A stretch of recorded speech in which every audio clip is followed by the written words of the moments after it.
you are. Good morning. I'll call to order the regularly scheduled meeting for the Shasta Regional Transportation Authority. And we will start with a roll call by Amy. Go ahead, Amy. Morning, everybody. Kind of a different time for us, so good morning.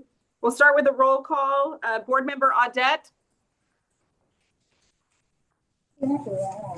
Board Member Cry. Here. Board Member Eisenbeis. Here. Board Member Newts. Here. Board Member Jones. Here. Board Member Kellstrom. Here. And Board Member Mazzano. Here. Great, thank you, everyone. Yeah, Amy, Mr. Cry, Supervisor Cry is pointing out that that's Chair Mazzano. Chair Mazzano, thank you. Yeah, That's what his wife and kids have to call him, so I figured we all should too. Let's all stand for the pledge, please. And isn't the flag supposed to be in the north end of the building? All right, we're going to go with this. I think that's my understanding of proper flag etiquette. Work on that. And so we'll have from the city of Reading, Josh will lead us in the pledge. All right. Salute.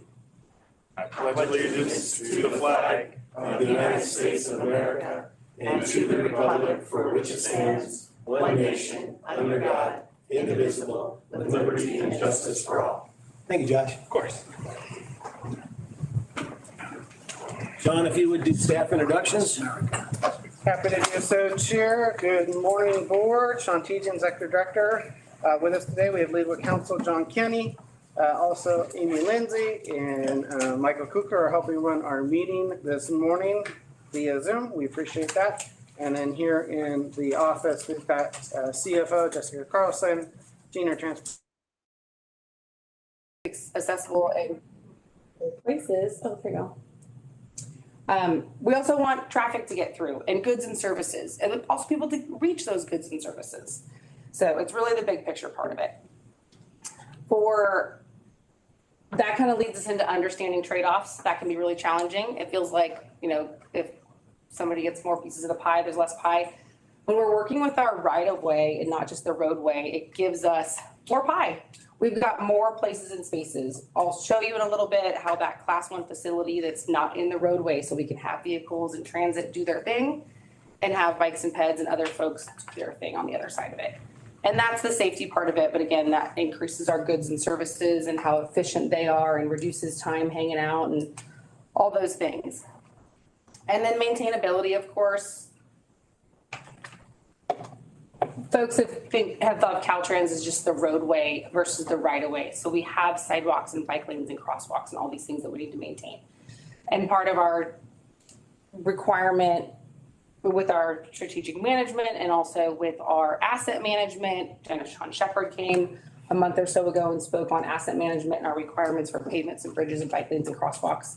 That's all part of that as well. So as we are wanting to not only fix what we have, but add more to close gap closures and complete the full network, that's all part of how are we going to do that? How do we take on the responsibility that's our responsibility? We're not putting any more burden on any of our local agencies because these are our places and spaces.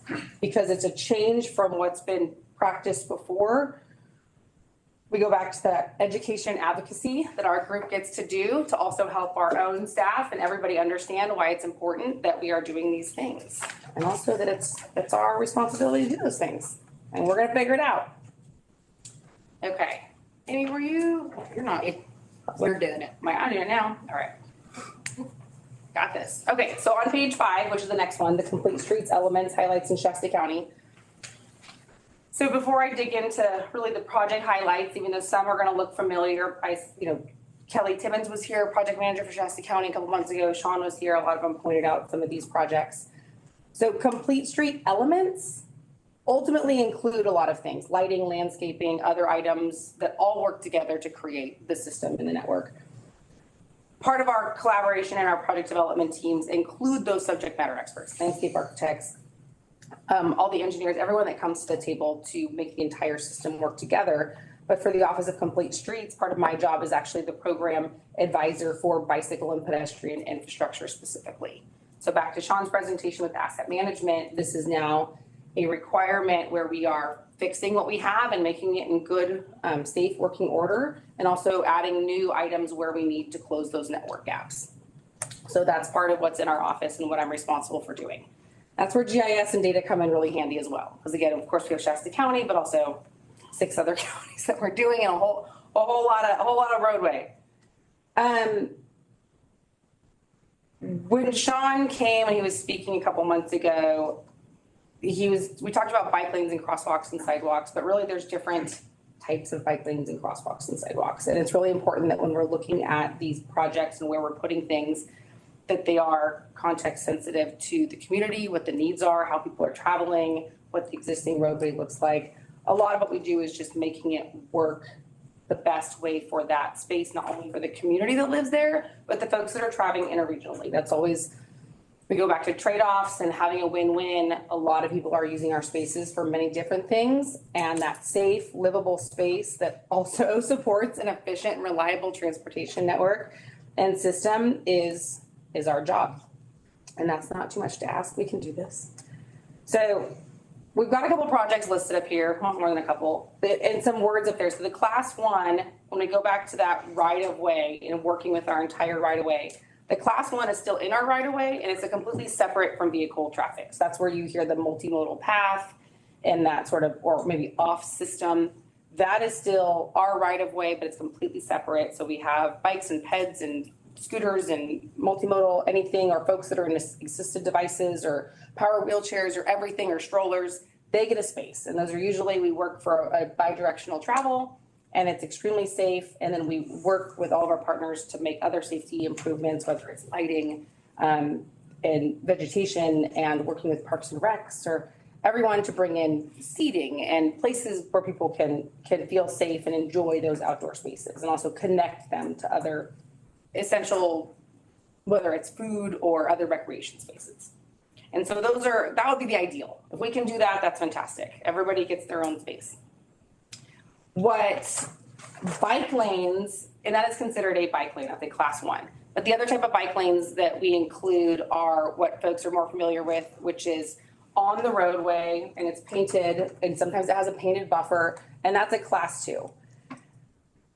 And that could be the buffer in between the parked cars. We can kick it up to a class 4 where we have an actual barrier, physical barrier, and we can use parking as a separation, which is great. Because again, we look for that win-win. We don't have to have bollards or other things if we can make it work. Have the parking be the separation to protect the folks that are walking and biking. That's a good win-win that we shoot for. And it all just depends on what we have to work with. So those are more of the protected bike lane. And a lot of what folks don't think about when they see the bike lane, again, because we're going for the win-win, or the safety benefits that come from bike lanes and the installment of them. That's a lot of what our office does as well, is what is the right solution for the needs of the people traveling? Is it a bike lane? Is that going to help reduce speed? So bike lanes are an FHWA proven safety countermeasure, and they align with the safe system approach principles that are really being implemented in Caltrans and on all highways and transportation systems. And they really mitigate or prevent the interactions between bicyclists, right? We have dedicated spaces, but they're really a visual cue for drivers as well. So they create a visual cue for them to reduce speed. And what that ends up doing is crashes happen. We want to mitigate or reduce that as much as possible. But if folks are driving slower, they're also going to hit people slower or hit other cars slower. So when we have crashes, that serious and fatal accident is reduced. And that is, again, that win-win. We don't want anyone to be crashing. That's terrible for not only the folks that are involved or driving, but again, it's not just about vehicle to ped interactions, it's vehicle to vehicle interactions, and we reduce the harm that comes from those as well. And again, that's really aligned with our goals and more often our requirements of what we're needing to do to provide that safe and accessible and connected transportation system for everybody. And again, that's the win-win that we're looking for always. But that does include trade-offs. So that's, again, back to the education and advocacy of what we're trying to do here. Okay, so on the next one, I get to see Tanasa's face. All right, partners and stakeholders. I put y'all up here.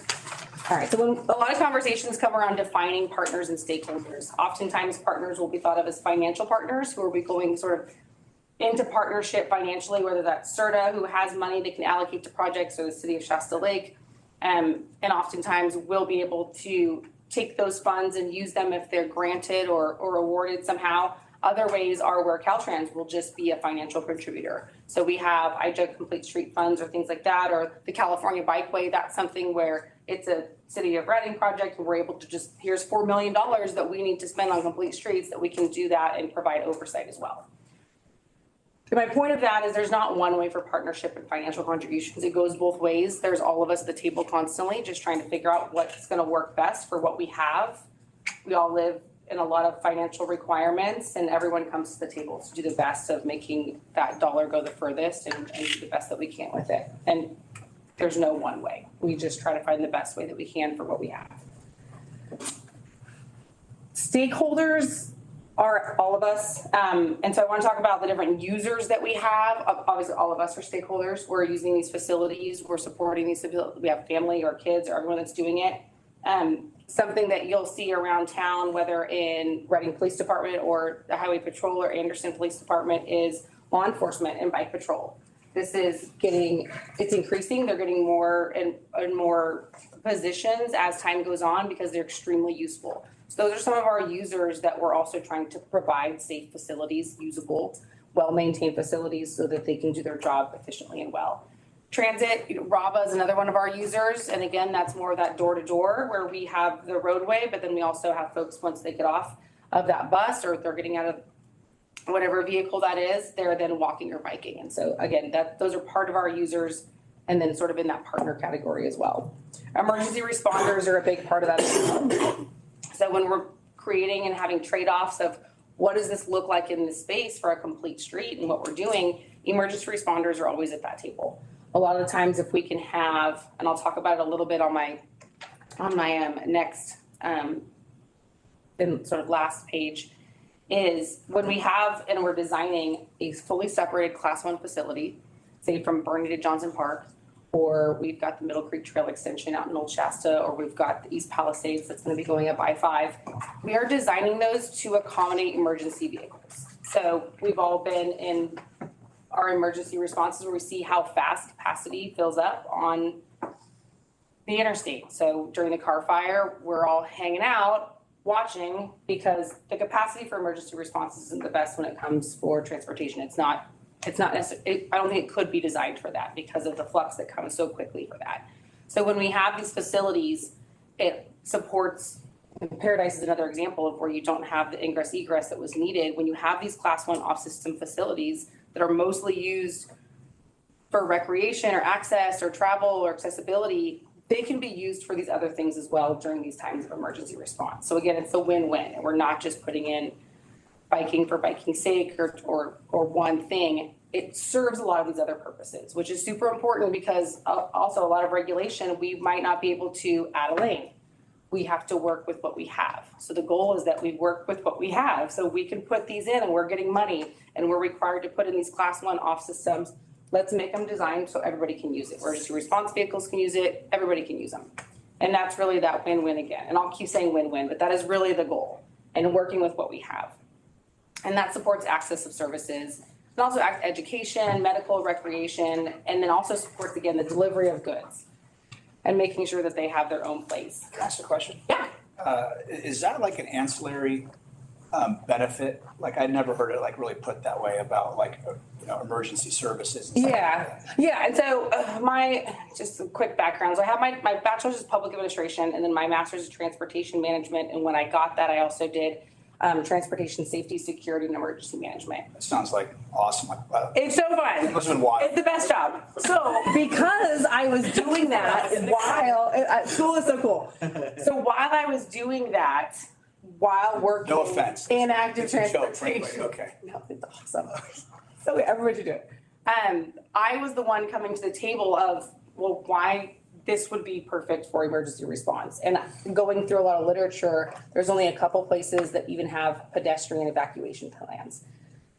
So for that's me pushing it in District 2 of build it for this. There's no reason it can't be. That is a benefit and can be used for that. Absolutely. Well, So I'll just say from a PR standpoint, like, no, I'm dead serious, like, because I'm super against like it's the best. a bunch of bike stuff. I'm not against biking, but it's like when I think about how many people Yeah. I know riding bikes and Anderson, Cottonwood, up to Reading, out 44, any of that stuff. But when you say it like that, Yeah.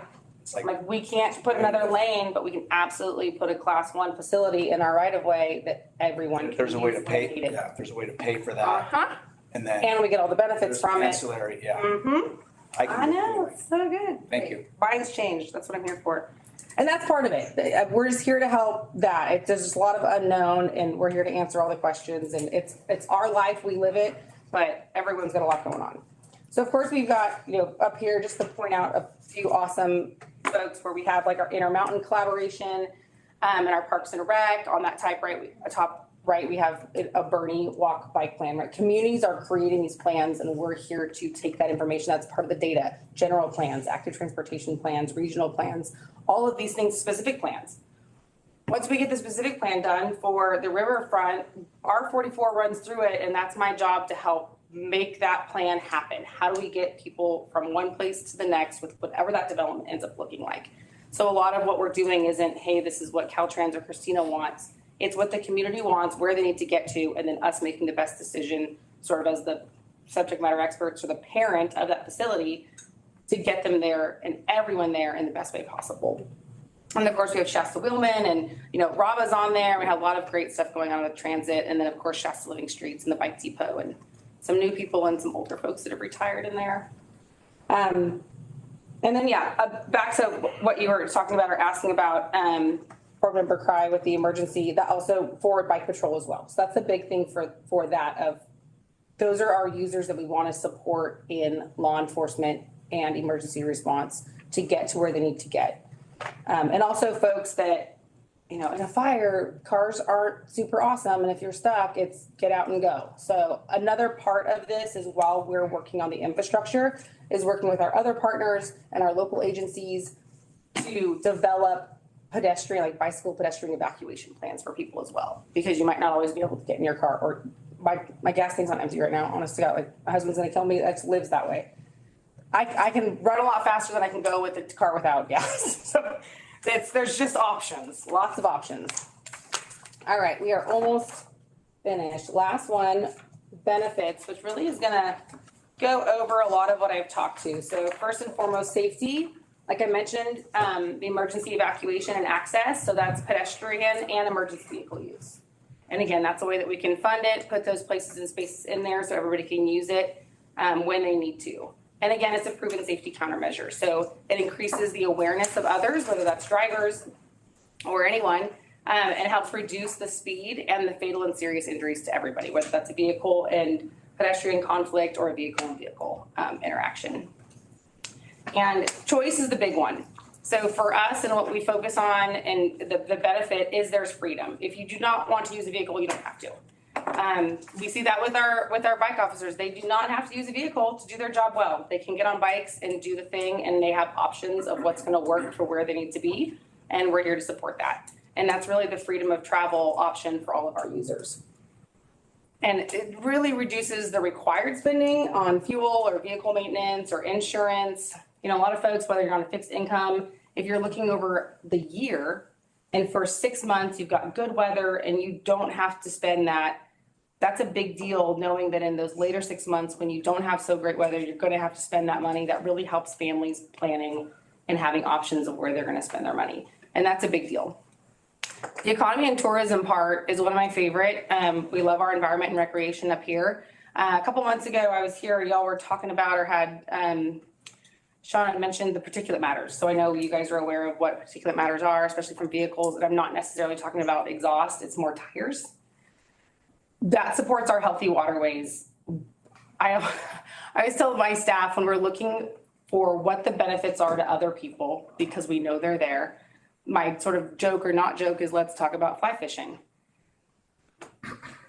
My kids have a really cool school and we raft the Sacramento River every year. So we drop in west of Turtle Bay or the Sundial Bridge and we go all the way down to Anderson.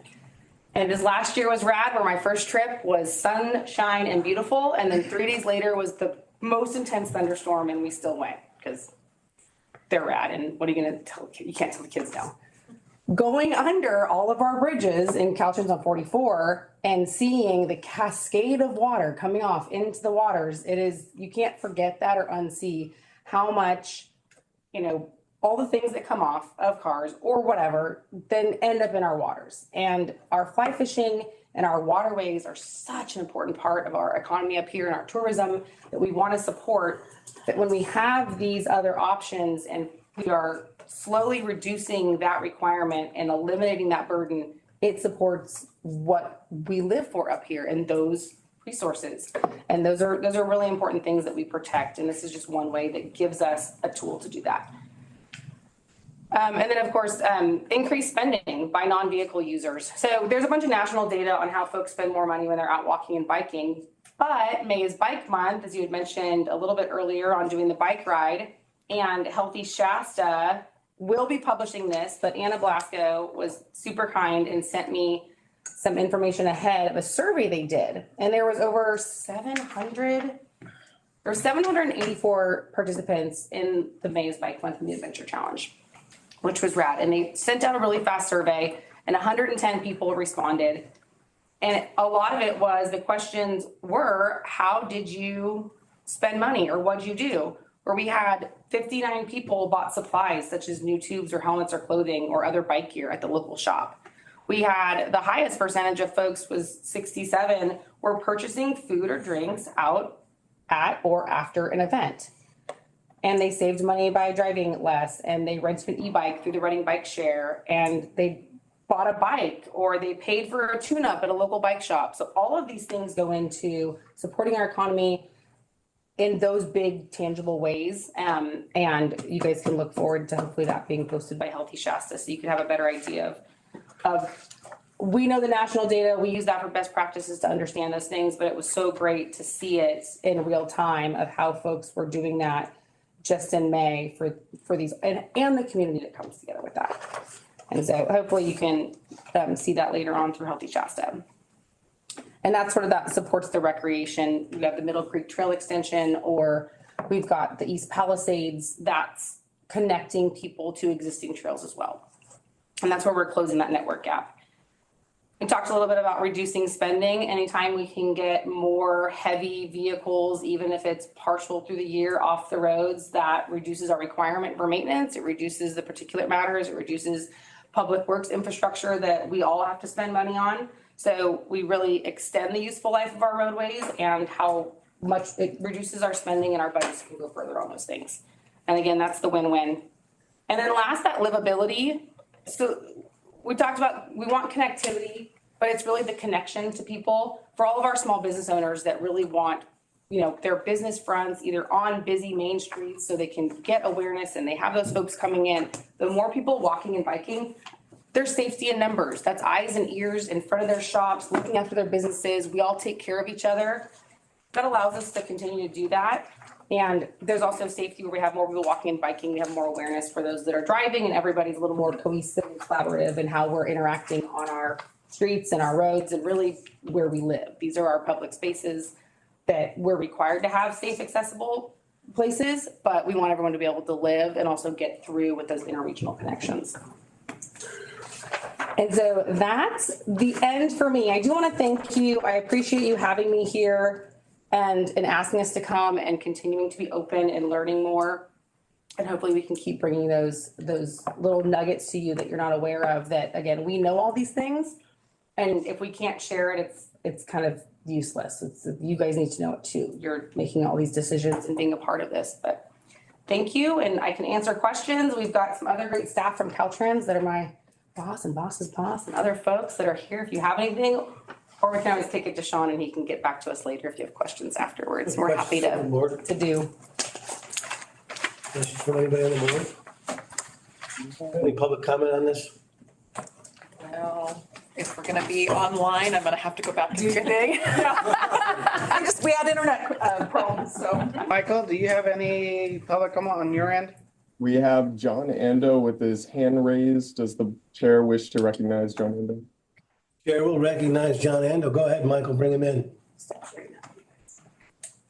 Oh, we have Vanessa online too now. Great.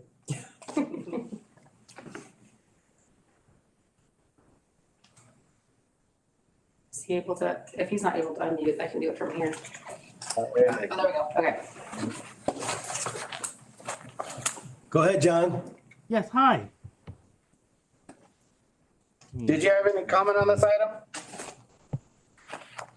I'm sorry, say that again. I apologize. Did you have any comment on this item? I don't have any comment at this time. Just saying hi. High five, John. Ms. Audette, do you have any comment? Did you were able to listen to the presentation and do you have any thoughts? No, but thank you, Christina, for coming and presenting. Really appreciate it. Anytime. Anytime. All right, and before we move on, there's some other people here that I didn't get a chance to recognize. If you could tell us who you are and where you're from, I would appreciate that. We'll start right here in the back row. Go ahead, sir. Don Renz from Shasta County Public Works. Okay. Zach Bonnet, City of Reading, Transportation Planner. You know Josh. Everybody knows Josh? No, Josh. Back on vacation. Young lady. Kemi Adebuyewo, Community Planner with the Federal Highway Administration. Oh, the feds are awesome. Caitlin McDonald, Cena. I'm the lead for planning and air quality for the state of California with Federal Highway Administration. And in the back, sir? Yeah, John Heath, Shasta County Department of Public Works. I think I saw you at our I was at the RABA meeting the other day. That is correct. Hope you found that entertaining. Behind you, who's hiding back there? I am Tammy Quigley. Christina is my staff. I'm the division manager over the Office of Transportation Planning, Caltrans District 2. Brett Ditzler, I'm the Caltrans District 2 Deputy District Director for Planning and Local Assistance. Thank you. And Kathy Gray, Regional Planning, District 2. Natalie Kinney, Regional Planning, District 2. And you, sir? Sergio Mesquita, Transportation Planning, Caltrans District 2, in the Office of Complete Streets under Christina Prosperi. Outstanding. We have a great crew here in this city. Y'all are and awesome. in this county. Thank you for your presentation. Absolutely. I thought it was exceptional. And I appreciate you bearing with us on the technical difficulties. Oh, no worries. Okay, item 6 is different time set aside for citizens to address the board on consent agenda items or matters not on the agenda within the jurisdiction of the board. By law, the board cannot discuss or take action on matters not on the agenda, but may schedule an item for a future meeting. Anybody, Amy? I do not show anyone. Okay. Let's move on. We have the consent calendar and Chair will entertain a motion to approve. I'll make a motion to approve. Motion and a second? I'll second. Second. Tina, we've got Chris on the motion and Tina on the second. All in favor from the board? Aye. Aye. Opposed? Seeing none, motion carries. Consent calendar is approved. Moving on to the regular calendar, item number 8. We're going to receive the executive director's report. It's an information-only item. Thank you, Chair. The full will be a little brief this morning. As you saw from a lot of the correspondence since the last meeting, we've been fairly busy, especially commenting on various items of legislative activities taking place, both actions in which the board supported support items as well as items to oppose. You also saw, and I highlighted a letter that was from CalCog, California Associate Council of Governments, especially related to some of the Bill 6 by Friedman with an opposed position, which we signed on to that letter with them, and then also shared information with our legislative folks that were in the Senate as well related to that. We continue to monitor items as various bills go through the legislative process and where they end up, especially if it looks like they are continuing to be prepared based upon the platform of the items that we've discussed so far of our position as agency to then respond on those. So we'll continue to monitor legislative items for the next couple of months. I'm happy to report too that our federal fiscal year 24-25 overall work program was approved by Federal Highway Administration, FTA, and Caltrans. So we're good to go for our budget starting July 1.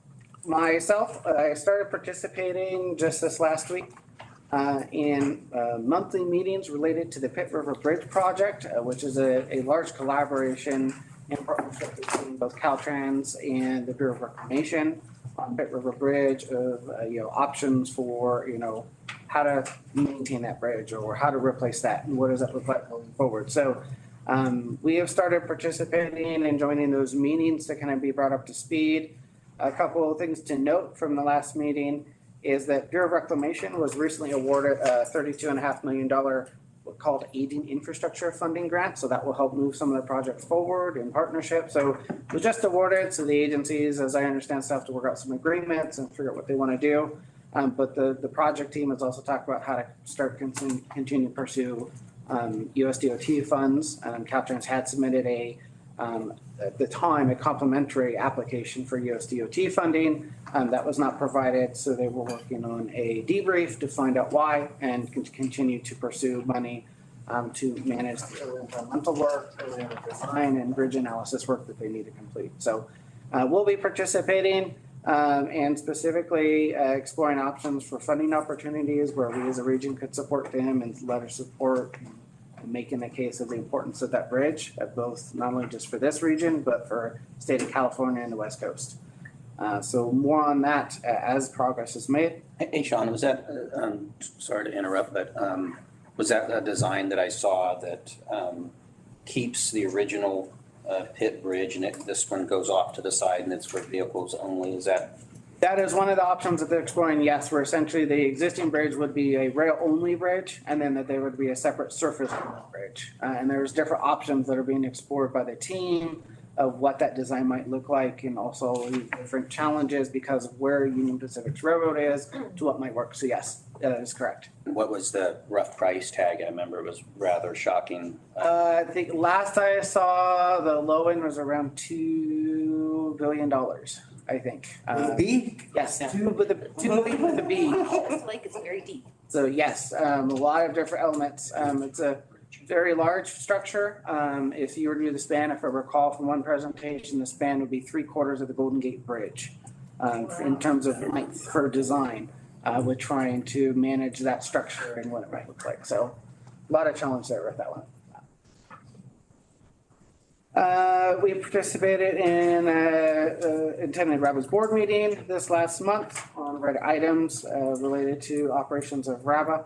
One thing that came out of that I will share is that the RABA board had directed their staff to reach out to SRTA staff and discuss and explore options for use of the transit intercity rail capital funding that SRTA has and also other funding opportunities as RABA explores their transition to zero emission fleets, including specifically related to some of the intercity services that RABA is doing. So we'll be working with them, and if there happen to be other items of action, we'll bring those before the board at the appropriate time. And then next week, I will be attending the June California Transportation Commission meeting to sit on that. We do have one item for SRTA and Caltrans. And that is getting approval for our baseline agreement for the Fixed 5 Cascade Gateway project so that project can move forward.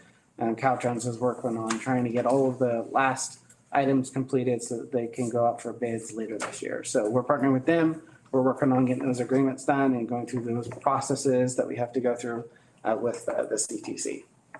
That concludes my item for today this morning. Thank you, Sean. Let's move on to item 9. That is to receive the SRTA board members' report on attendance at conference/meetings reimbursed at SRTA's expense. It is a requirement of Assembly Bill 1, 2, 3, and 4. I'm still waiting on that approved trip to Switzerland for SRTA, how they do it over there. The request is pending. Can't get it passed. Can't get it passed? Can't get it passed. Good luck, Kevin. No one's approved. Jessica has that wall over there. And I'm reviewing your budget right now. Appreciate it.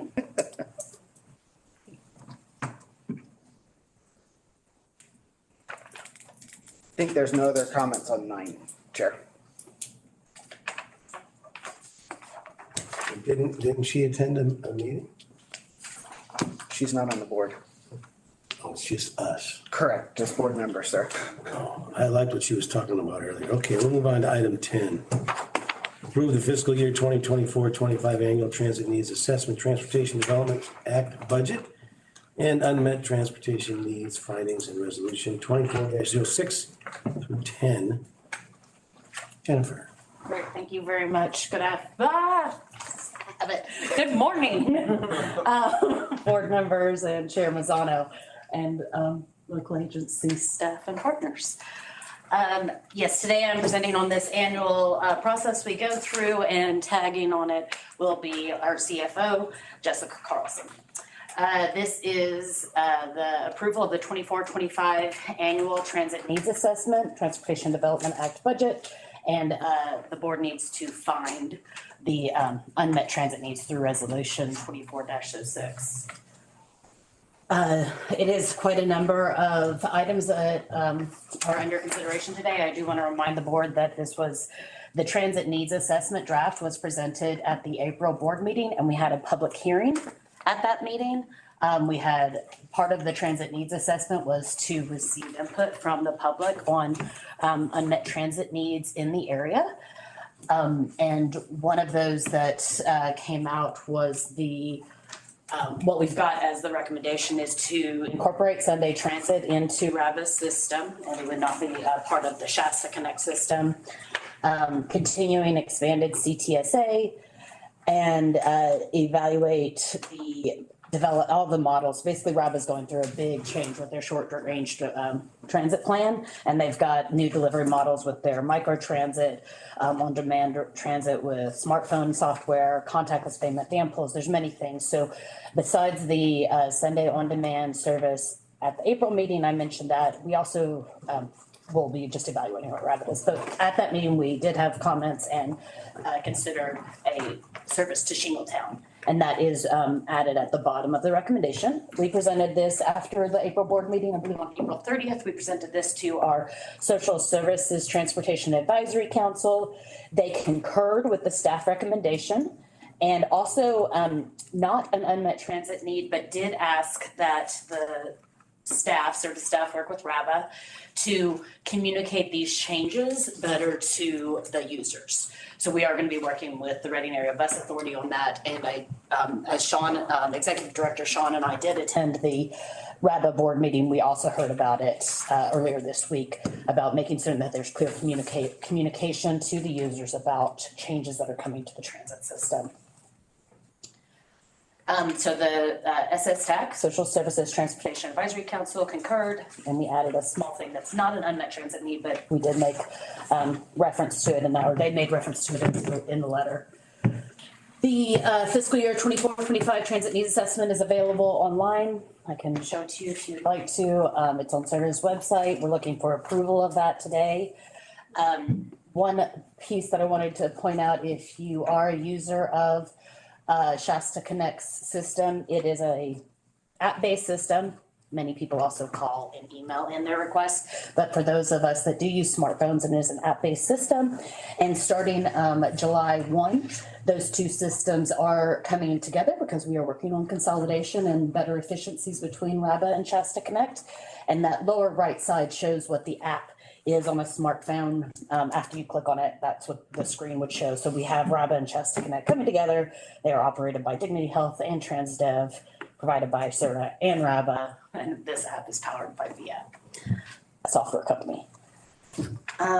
So with that, we can come back to these staff recommendations, but I do want to, now invite up my colleague.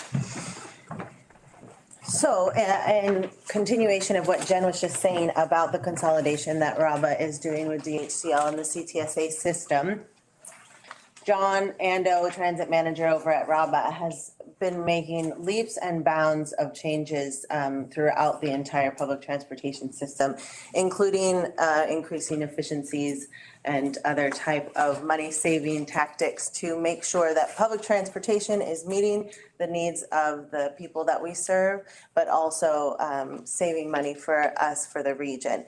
And I'm very excited to present this year's TDA budget because we have consolidated Shasta County's previous contribution to this budget, where they were operating Bernie Express and charging their admin costs for that transit operation for the Bernie Express through this TDA budget, and they weren't part of the what we call the 80-20 policy that SRTA has, where they take a weighted average between population and the hours of service that the public transportation serves a jurisdiction. We call it the 80-20 policy.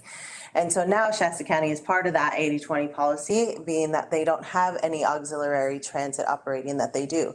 RABA is now, right now at this current moment, the only public transportation transit operator that is STA eligible in the TDA budget. DHCL is a transit operator, but they are classified under Article 4.5 as our CTSA provider. So it's a little bit definition-wise different. They have access to that 5% off the top of the LTF budget, but they do not currently claim any of the STA funds.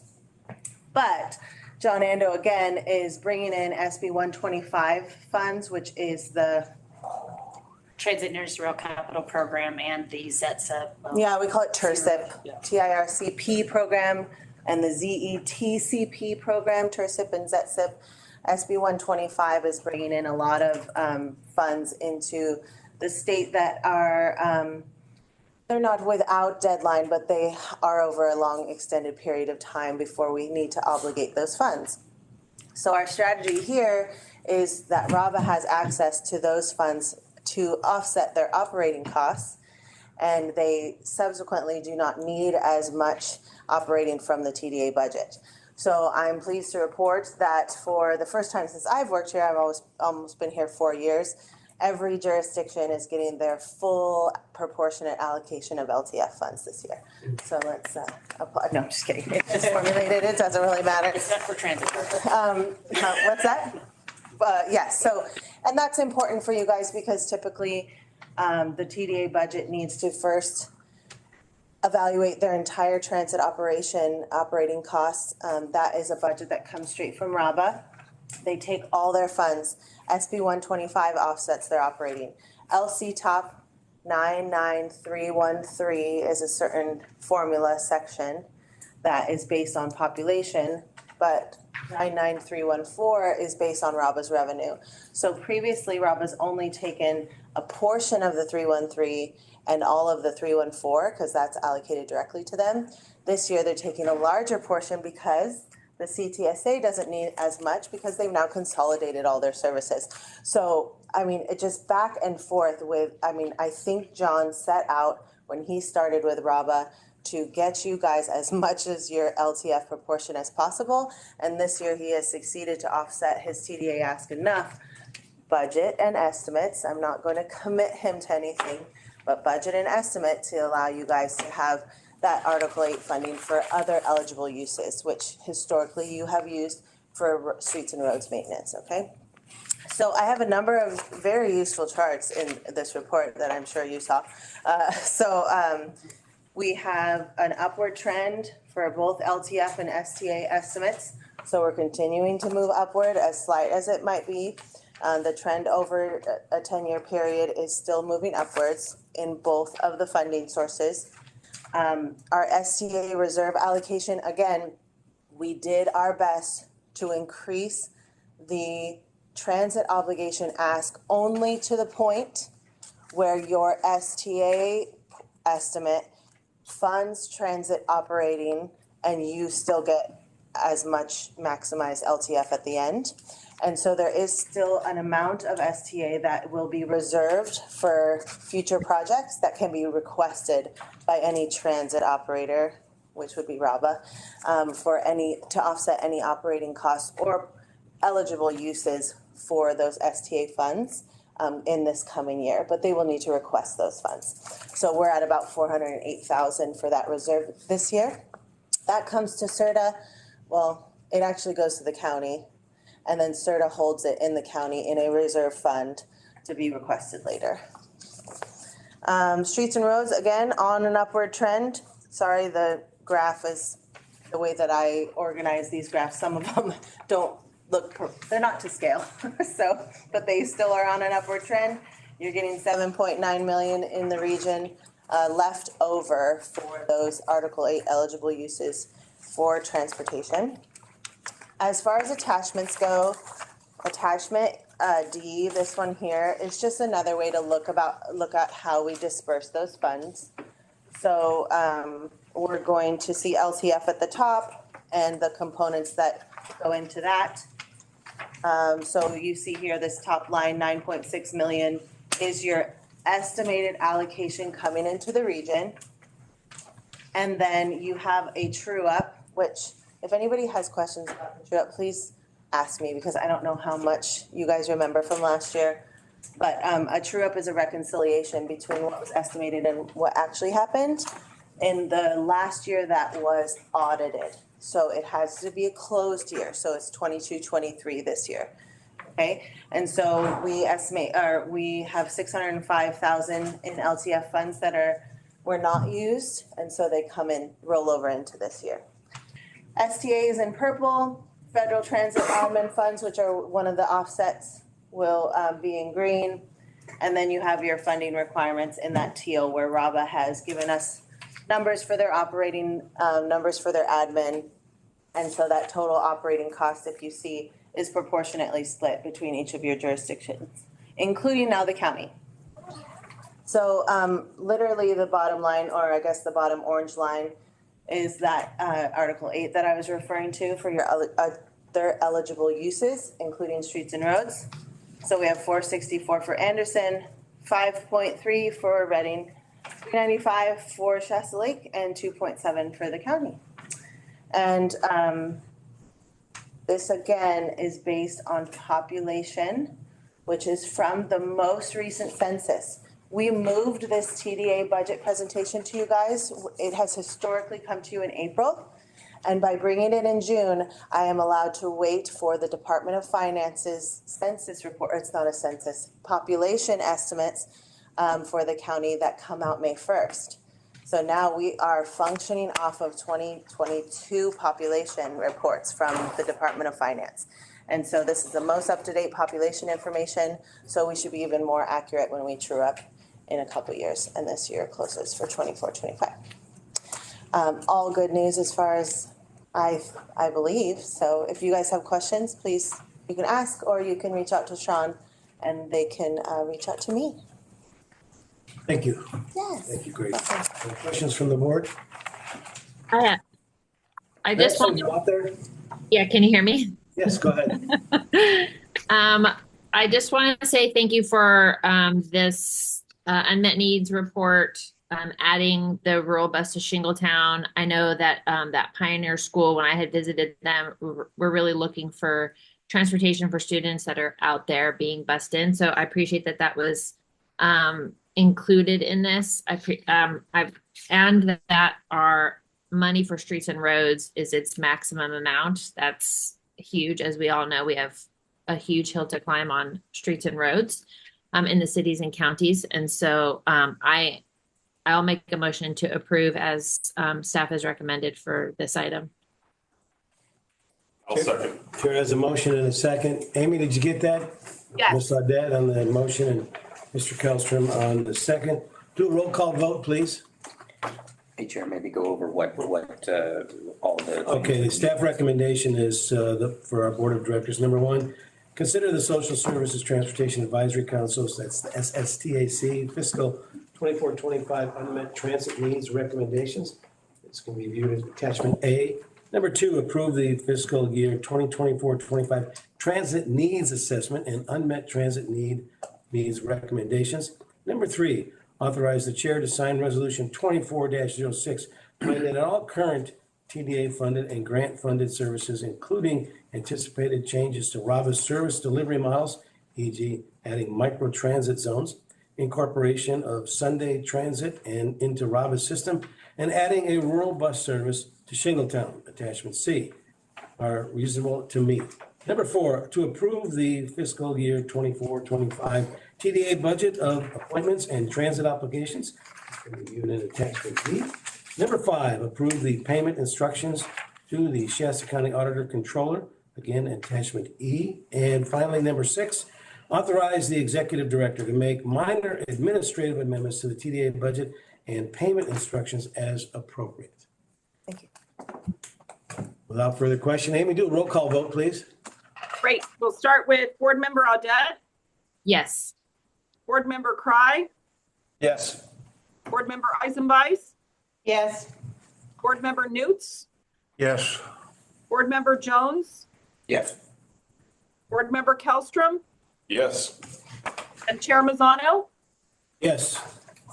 Great, thank you, everyone. No objections, motion carries unanimously. Let's move on to item number 11. Receive an update on proposed Assembly Bill 3093 from Ward, addressing extremely low and acutely low housing needs and provide direction to staff regarding any potential response. All right, thank you, Chair. So this item came at the request of Board Member Audette after the CalCog legislative session that we attended about a month ago. Just for more information to kind of give a context of what this bill is, what does it do, and how may it impact us. I also have a little bit of feedback I received from our local agency partners that kind of highlights a little bit of their initial review of how this may impact local agencies for the cities and county. Next slide, please. What I want to do for context here first, for background, because I think that this will be helpful, is what is the regional housing need allocation? How does this tie to housing elements in the general plan? How does this tie to our regional transportation plan and our programming documents? The regional housing need allocation is essentially a state process that is used to help determine the next set of housing units that they project based upon future population. So state looks at birth rate, death rate, migration in and around the state and to and from the state to determine how many people we think are going to be here, and then what's the housing need that is needed. That then translates to a set of numbers that the California Department of Housing and Community Development develop for each of the different counties. And it's a process they go through. HCD, as we call them, then either allocates those total numbers either to the counties where they will oversee the RENA process, or they will then assign that to councils of governments. So if a regional agency is a council of government, then they are involved within the housing element and regional housing allocation process. We are not a council of government, therefore we essentially sit on the sidelines during the process and participate more as kind of, I'd say, kind of on the wall as a participant from a regional perspective. All the variety of stakeholders are our cities or counties, our transportation planning agencies, developers, housing advocates, and community members. Next slide, please. So this is an example of what that process looks like. On the left-hand side, you see where HCD then determines with the input from the Department of Finance and the councils of governments, the housing need for each region. Then in the middle section, it shows how then COGS either develop the RENA plan and then coordinate and essentially negotiate that with the cities and counties in the region. Or for regions where they don't have a COG, HCD does that process instead. And the right-hand side is then just kind of a housing element update process where the local agencies then go through and update their housing elements. And then HCD reviews, and during discussions, they discuss, and then they finalize it. And then once the allocations by jurisdiction are finalized, then the housing elements are updated. Next slide, please. For context, this is the current, they call it Cycle 6, Regional Housing Need Allocation that currently exists for our county. This is approved back in 2018. This is the number of housing units projected to make sure it can be built or have each city and county has the capacity to be built through the housing element and zoning should then developers and others decide to build that. So what it says is your zoning, your land use, your general plan needs to make sure that you can accommodate that potential growth. These are the numbers based on the different types of housing units and the income categories that have to be accounted for new growth during the 8-year housing period. So the regional housing allocation is an 8-year period. That was handled and changed back in 2015 when SRTA agreed to essentially update our regional transportation plan every 4 years, which allow local agencies not only have to update their housing elements with the RENA every 8 years. So we got a benefit there for the local agencies, a little less work on their end for the process. Can I get a copy of that slide, please? Yes, we can do that. We'll get you a copy of that. Next slide, please. So as of the 17th, there were some updates to AB 3093. What AB 3093 or Assembly Bill 3093 by Ward proposes is essentially that two new income categories under the very low income category. This would be extremely low income and acutely low income. The whole focus of this, as we understand it, and I can read it from the legislation proposed today, is specifically to address what we kind of call the unhoused or the homeless, right? Or those of very low poverty. The idea here, as is proposed and as we understand it today, is that these two income categories would be included within the very low income. Our understanding so far is that this doesn't mean that we're going to have a whole bunch of additional housing units being added to the regional housing allocation, but there would probably be a greater change to the very low income category, split out between very low income, extremely low income, and acutely low. That's our current understanding of it today as we understand it. So what would happen then is then local agencies would then have to, once these were adopted and the numbers are included, have to ensure that your housing elements and your zoning can accommodate that 100%. Next slide, please. Can you go back to the prior slide? The last one. Thank you. So originally and locally, what does this mean? Well, as of just recently, the AB 3093 is updated to state would apply to the next arena. So that has at least been resolved because that was a question of like, we already have arena. We already have housing elements with these numbers. This is going to throw everything off. So the assemblyman and their staff have updated this just recently to say it would apply to the next arena. So we're talking about 2028 and beyond for the next 8 years. It would require additional income groups in the housing elements for local agencies. It may require potential zoning changes to allow the potential for building of housing for these two new income groups. Based upon some input initially from local partners, it may create some potential conflict with existing housing law related to emergency shelters and extremely low income housing that is already partially handled by the local agencies at this time. So if you have more questions on that, I definitely encourage you to contact your planning departments about what those details are. This is just some initial feedback we've had. And of course, there are concerns about additional financial logistical burdens. On the regional side, how this plays into us is our regional transportation plan is a 20-year forecast of looking ahead of what type of development is going to take place, and then what's the infrastructure, transportation infrastructure we need to manage that, right? Not only to maintain the system we have, but any new needs that we may have during that period, and what might that growth be and the impact to the system.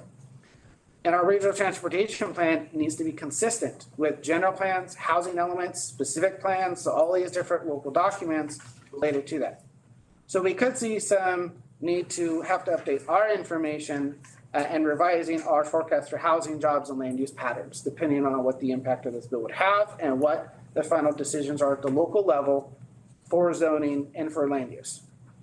A couple of questions we still have is whether or not it may require revisions to any regional performance measures. That's a little bit unknown for us.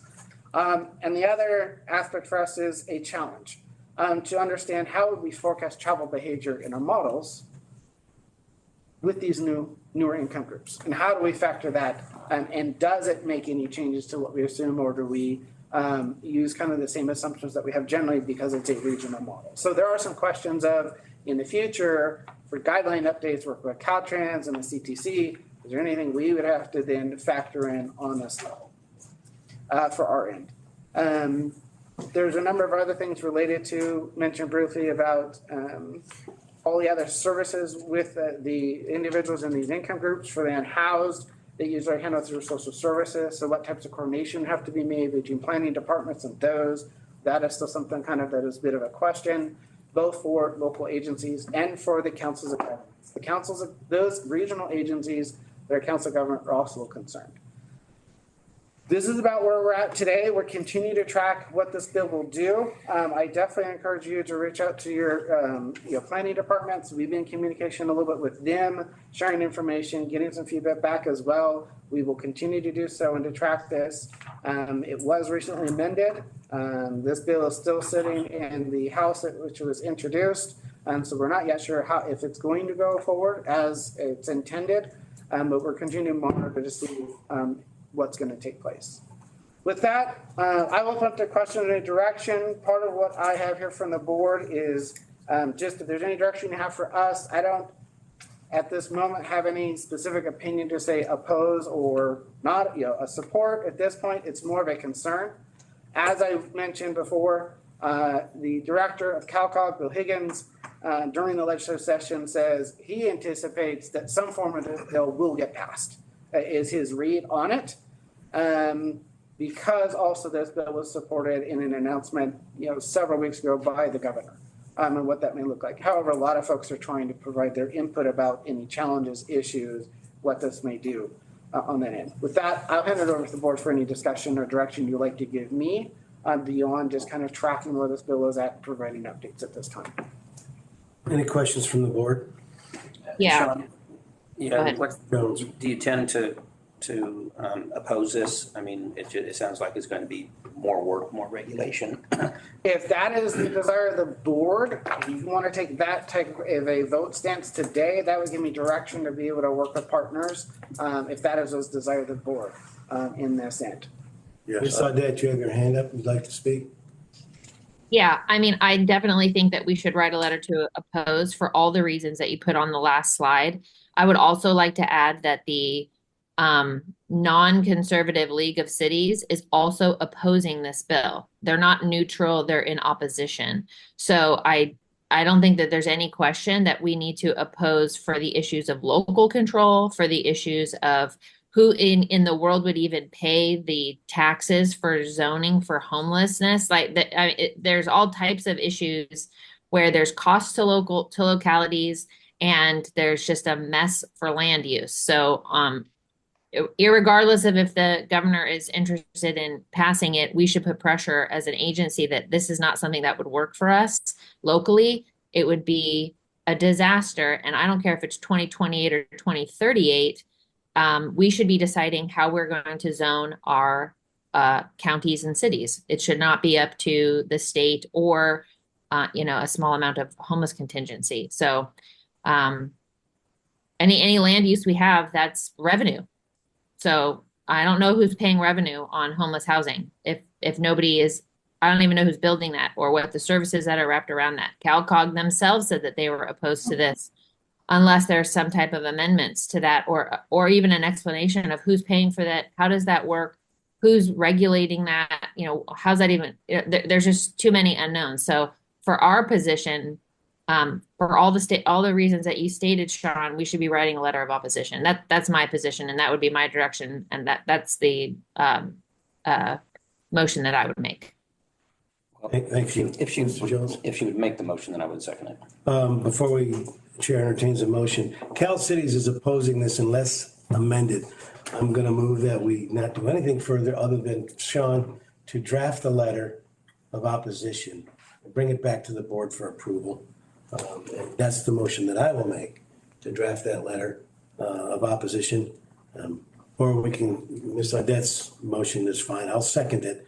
And we'll do a roll call vote unless there's any more questions. Chair, not knowing timing, because this is our June board meeting and the next time that we don't meet is until September officially.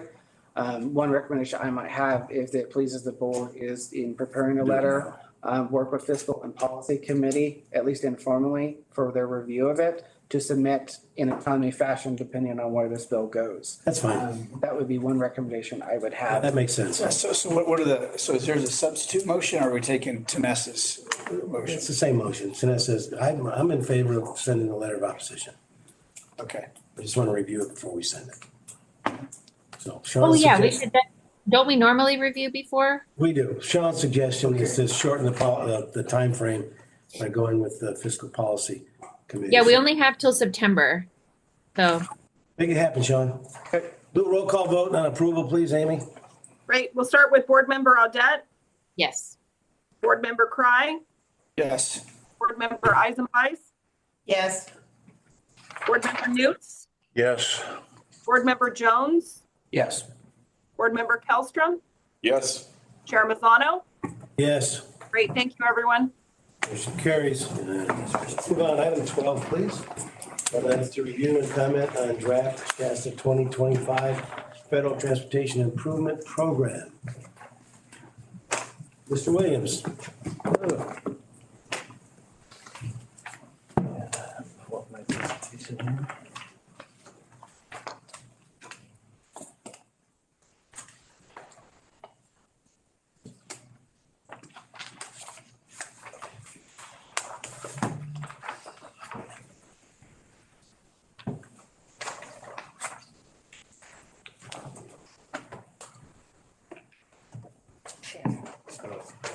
Oh, is that what you're doing?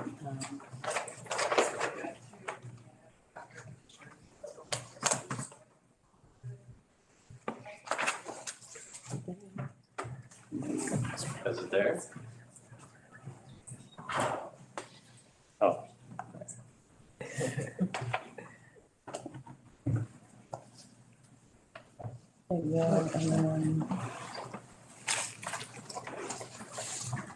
Is this the clicker? You can try that. I've been using up and down arrows. All right, well, good morning. I'm presenting to you this morning on the draft 2025 FTIP. That's the intent anyway. There we go. Okay. The FTIP is a federally required document that provides a 4-year program of the region's transportation improvements that have some federal funding or is considered regionally significant. It's mandated by Title 23 of the United States Code and ensures the region's projects align with federal funding requirements. SRTA uses it to monitor funding needs, sources, and expenditures. And ultimately, the FTIP ensures programmed projects are consistent with anticipated revenues. So whose projects are in the FTIP? They come from various entities, including local agencies, federally recognized tribes, and state and federal agencies. So can we choose which projects go in the FTIP? For the most part, no. These projects are selected by local and partner agencies and approved by their governing bodies. There are projects like the Fix 5 project, which are decided by the SRTA Board of Directors, and those projects are considered by the Board of Directors when agenda items are prepared specific to those projects. The FTIP is just the vehicle for programming projects that have been formalized by various agencies and and governing bodies in the Shasta region. A local agency may have multiple ongoing projects funded from various sources. The ones with federal funding need to be programmed in the FTIP. Alternatively, projects with regional significance may also be programmed in the FTIP. So how often is the FTIP updated? Let's first look at the active 2023 FTIP. Its active years are from fiscal year 2022 to 2023 to 2025 to 2026. The 2021 FTIP included programming years from fiscal year 2020 to 21 to fiscal year 2023-24. Anyone want to take a stab at the active programming years for the draft 2025 FTIP? That would be, of course, 2024, 25 to 2027, 2078. So we update the FTIP every 2 years. How do we do that? The 2023 FTIP is the active FTIP. However, we recently introduced the draft 2025 FTIP. We are actively engaging in discussions surrounding projects and funding for both FTIPs, but only the 2023 FTIP is currently active.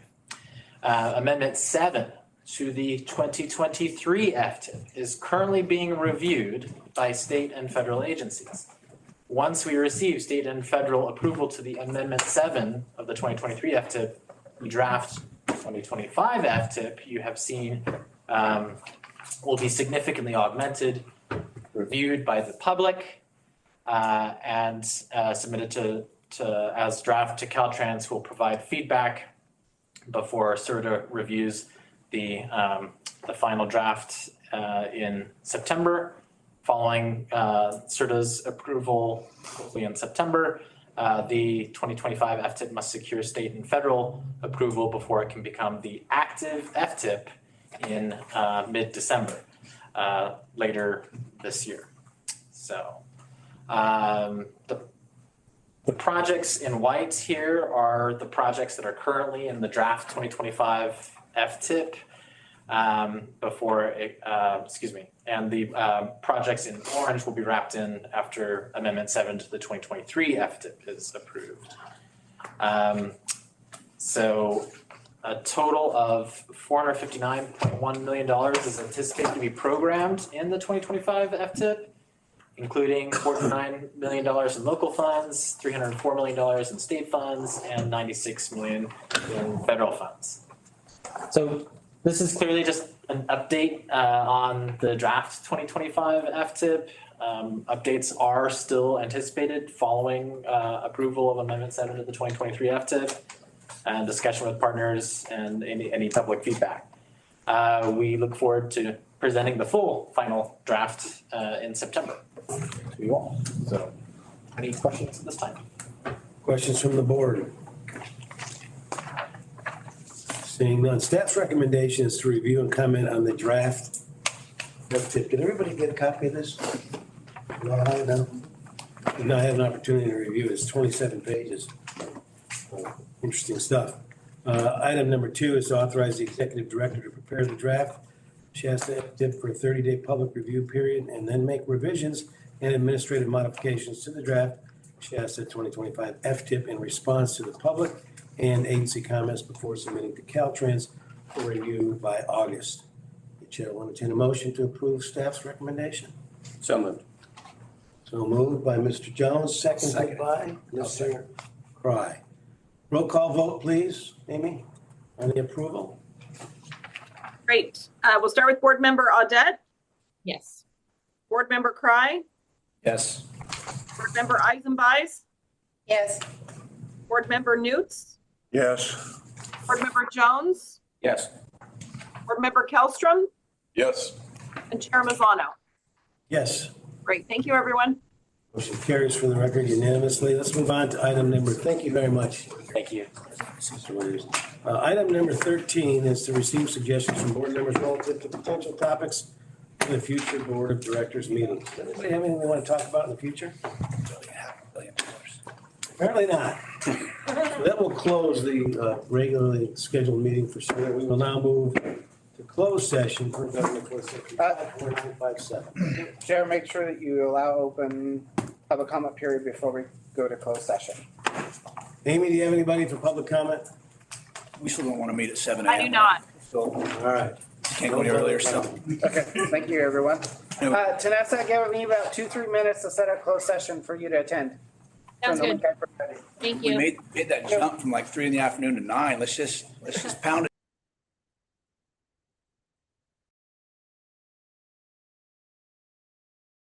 Okay, Amy, we're going to return from closed session. We have one reportable action. We've given Sean direction to bring an item back before us on July 1st at 9 o'clock.